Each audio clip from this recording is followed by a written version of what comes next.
জনগণকে দেয়া সব প্রতিশ্রুতি অক্ষরে অক্ষরে পালন করবে বর্তমান সরকার। শার্শায় উলশি খাল খনন কর্মসূচি উদ্বোধন শেষে এক সমাবেশে একথা বলেছেন প্রধানমন্ত্রী তারেক রহমান। এ সময় রান্নার কষ্ট লাঘবে নারীদের এলপিজি কার্ড দেওয়ার ঘোষণা দেন প্রধানমন্ত্রী। সমাবেশ শেষে হরিণার বিল এলাকায় যশোর মেডিকেল কলেজ হাসপাতালের নির্মাণ কাজের ভিত্তিপ্রস্তর স্থাপন করেন প্রধানমন্ত্রী।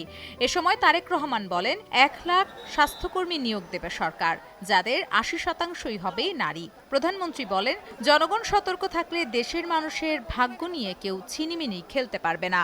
যে পর্যন্ত বিএনপি সরকার পরিচালনার দায়িত্বে থাকবে, আমরা আমাদের প্রতিশ্রুতি, জনগণকে দেওয়ার প্রতিশ্রুতি আমরা চেষ্টা করব ইনশাআল্লাহ অক্ষরে অক্ষরে পালন করার জন্য।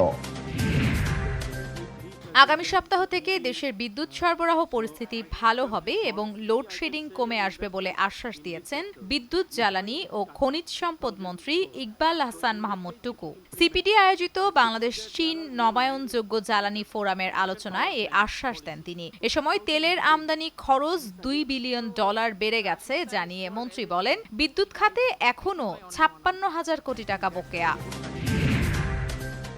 ২৪ ঘন্টায় সারা দেশে হাম ও এর উপসর্গ নিয়ে আরও ৫ শিশুর মৃত্যু হয়েছে। পাশাপাশি এ সময়ে নতুন করে ১,৩৫৮ জন শিশুর মধ্যে রোগটির উপসর্গ দেখা গেছে। দুপুরের স্বাস্থ্য অধিদপ্তরের নিয়মিত প্রতিবেদনে এ তথ্য জানানো হয়েছে। স্বাস্থ্য অধিদপ্তর জানিয়েছে, একদিনে হামের উপসর্গ নিয়ে ঢাকা, রাজশাহী, খুলনা ও সিলেট বিভাগে ১ জন করে মোট ৪ জনের মৃত্যু হয়েছে। হামের টিকা নিয়ে অবহেলা ও গাফিলতি নিয়ে স্বাস্থ্য মন্ত্রণালয়ে গঠিত তদন্ত কমিটির প্রতিবেদন ২ সপ্তাহের মধ্যে দাখিলের নির্দেশ দিয়েছেন হাইকোর্ট। একই সঙ্গে হামের ভ্যাকসিন কার্যক্রম নিয়মিত রাখার নির্দেশও দেওয়া হয়েছে। বিচারপতি রাজিক আল জলিলের নেতৃত্বে হাইকোর্টের একটি দ্বৈত বেঞ্চ এ আদেশ দেন।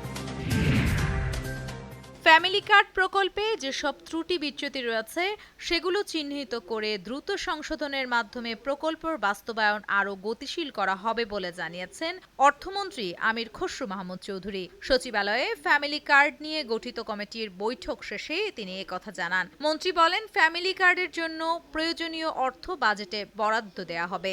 পাইলট প্রজেক্টে যে কাজগুলো আমরা করেছি ৩৭,০০০-এর মতো দেওয়া হয়েছে, ৮১৪, ৩৭,০০০-এর উপরে দেওয়া হয়েছে। এখানে কোথায় কোথায় সমস্যাগুলো হয়েছে, ভুলগুলো কোথায় হয়েছে, কেউ বাদ গেছে কিনা, আবার কেউ ভুলে এখানে অন্তর্ভুক্ত হয়েছে কিনা, এই বিষয়গুলো, এররগুলো আমরা অ্যাডজাস্ট করে আগামী দিনে এটা তো অব্যাহত চলতে থাকবে। প্রয়োজনীয় বরাদ্দ দেওয়া হবে।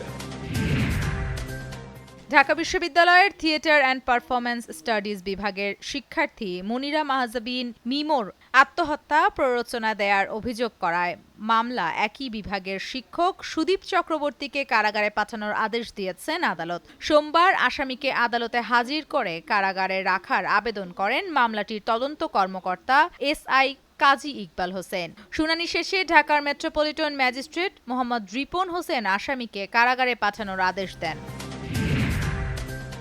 ময়মনসিংহের ফুলপুরে কৃষক আশরাফ আলী হত্যা মামলায় ৩ জনের মৃত্যুদণ্ড ও ৩ জনের যাবজ্জীবন কারাদণ্ড দিয়েছে আদালত। দুপুরে বিশেষ দায়রা জজ আদালতের বিচারক ফারহানা ফেরদৌস এই রায় দেন। ময়মনসিংহের আদালত পরিদর্শক মুস্তাফিজুর রহমান এই তথ্য জানিয়েছেন। সুনামগঞ্জের সকাল থেকে বজ্রসহ ভারী বৃষ্টি হচ্ছে। বৃষ্টি ও উজানের পাহাড়ি ঢলে নদ নদীর পানি বাড়ছে। বন্যার আশঙ্কায় পুরোপুরি পাকার আগেই অনেক কৃষক ধান কেটে ফেলছেন। জেলা দুর্যোগ ব্যবস্থাপনা কমিটি দুপুরে জেলা প্রশাসকের কার্যালয়ের সম্মেলন কক্ষে জরুরি সভা করেছে। যুক্তরাষ্ট্রের ফ্লোরিডা ট্যাম্পা বে এলাকার নদী থেকে আরও একটি মরদেহের খণ্ডিত অংশ উদ্ধার করা হয়েছে। ফ্লোরিডা পুলিশ বলছে, খণ্ডিত অংশটি নিখোঁজ বাংলাদেশি শিক্ষার্থী নাহিদা বৃষ্টির কিনা সেটি পরীক্ষার পর জানা যাবে। বাংলাদেশি PhD শিক্ষার্থী জামিল আহমেদ মিলনের মরদেহ যে জায়গা থেকে উদ্ধার করা হয় সেখান থেকে প্রায় ৩৫ কিলোমিটার দূরে নতুন করে মরদেহের খণ্ডিত অংশ পাওয়া গেছে। পাকিস্তান ও ওমান সফর শেষে রাশিয়ায় পৌঁছেছেন ইরানের পররাষ্ট্রমন্ত্রী আব্বাস আরাঘচি। মধ্যপ্রাচ্যের বর্তমান উত্তেজনার প্রশমনে তেহরানের নিবিড় কূটনৈতিক তৎপরতার অংশ হিসেবে এ সফরে রয়েছেন তিনি। ইরানের বার্তা সংস্থা মেহেরের প্রতিবেদন অনুযায়ী আরাঘচি জানিয়েছেন, রাশিয়ার এ সফর যুদ্ধ পরিস্থিতি পর্যালোচনা এবং দুই দেশের অবস্থান সমন্বয় করার ক্ষেত্রে একটি গুরুত্বপূর্ণ সুযোগ হিসেবে কাজ করবে।